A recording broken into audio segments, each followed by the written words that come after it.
Assalamualaikum warahmatullahi wabarakatuh. Semangat pagi anak-anakku, tetap semangat belajar dimanapun kamu berada. Pada video kali ini kita akan belajar materi bahasa Indonesia, yaitu tentang unsur-unsur intrinsik cerita fiksi.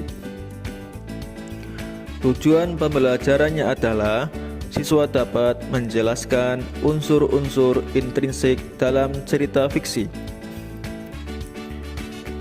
Unsur-unsur intrinsik yang membangun dalam cerita fiksi dapat dijelaskan sebagai berikut. Unsur-unsur intrinsik dalam cerita fiksi yang pertama yaitu tema, yang kedua tokoh, yang ketiga watak, yang keempat alur atau plot cerita, yang kelima latar atau setting, yang keenam sudut pandang, yang ketujuh amanat. Yang pertama tema. Tema dapat kita garis bawahi, garis besar ya, bahwa dasar cerita yang menjadi pembahasan utama dalam pembuatan sebuah cerita. Kita dapat artikan juga bahwa tema adalah pokok pikiran cerita yang dipakai untuk membuat cerita. Contoh tema seperti tema persahabatan, tema pahlawan super, tema petualangan, dan lain-lain. Yang kedua, tokoh. Tokoh merupakan pemeran atau pelaku dalam cerita. Tokoh terbagi menjadi tiga, yaitu tokoh antagonis, tokoh protagonis, dan tokoh tritagonis. Tokoh antagonis adalah tokoh yang berwatak buruk, sedangkan tokoh protagonis adalah tokoh yang berwatak baik, dan tokoh tritagonis adalah tokoh penengah. Contoh judul dalam cerita yaitu cerita bawang merah dan bawang putih. Di dalam cerita itu, ketika kita membaca atau mendengar video dalam cerita bawang merah dan bawang putih, kita akan mendapati tokohnya yang pertama bawang putih, yang kedua bawang merah, selanjutnya ibu bawang merah, pangeran, raja, dan yang terakhir pengawal pangeran. Yang ketiga, watak. Watak adalah sifat pelaku atau pemain dalam cerita.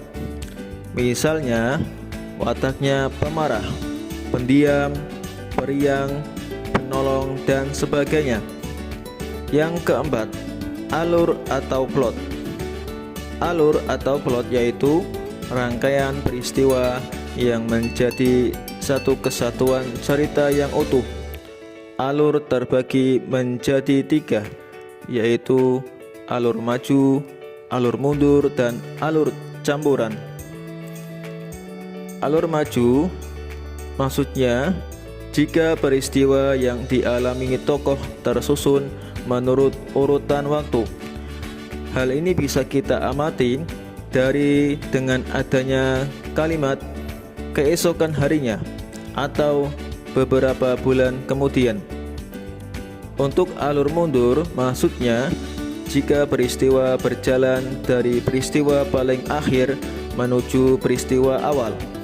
Bisa kita bilang alur mundur ini untuk menceritakan kenangan atau cerita yang sudah lampau. Sedangkan alur campuran maksudnya alur campuran maksudnya merupakan gabungan antara alur cerita maju dan mundur. Alur campuran akan menyuguhkan peristiwa yang dimulai dari tengah. Yang kelima, latar atau setting. Latar atau setting yaitu tempat atau waktu terjadinya peristiwa dalam sebuah karya sastra. Latar dapat dibedakan menjadi latar material dan sosial. Latar material merupakan latar belakang alam atau lingkungan tempat tokoh tersebut berada. Latar sosial dapat berubah, tata krama, tingkah laku, adat, serta pandangan hidup yang berlaku di suatu cerita. Yang keenam, sudut pandang. Sudut pandang adalah cara pandang pengarang untuk menyajikan tokoh, tindakan tokoh, latar, dan berbagai peristiwa. Sudut pandang dibagi menjadi 3. Yang pertama, sudut pandang orang pertama. Sudut pandang orang pertama biasanya menggunakan kata ganti aku atau saya atau juga kami dalam bentuk jamak. Contohnya, dalam sudut pandang orang pertama, aku sedang mengamati lemari jam yang berdiri kaku di pojok ruangan. Ukiran jati bertuliskan huruf kuno menjadikan saksi bisu kelahiranku. Di tempat ini 20 tahun lalu aku dilahirkan, dan seterusnya. Sudut pandang orang kedua. Sudut pandang orang kedua memposisikan penulis sebagai narator yang sedang berbicara kepada kata ganti kamu dan menggambarkan apa yang dilakukan kamu atau kau atau Anda. Contohnya, sudut pandang orang kedua, seseorang melihatmu dari kejauhan. Orang itu berlari menghampirimu dan memanggil namamu. Kau terlihat sangat terkejut melihat orang itu di sana. Selanjutnya, sudut pandang orang ketiga.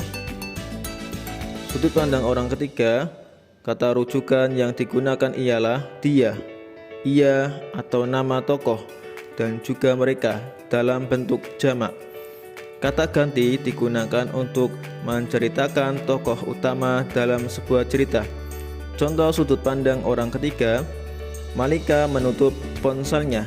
Ia sama sekali tak menyukai apa yang dibacanya di sana.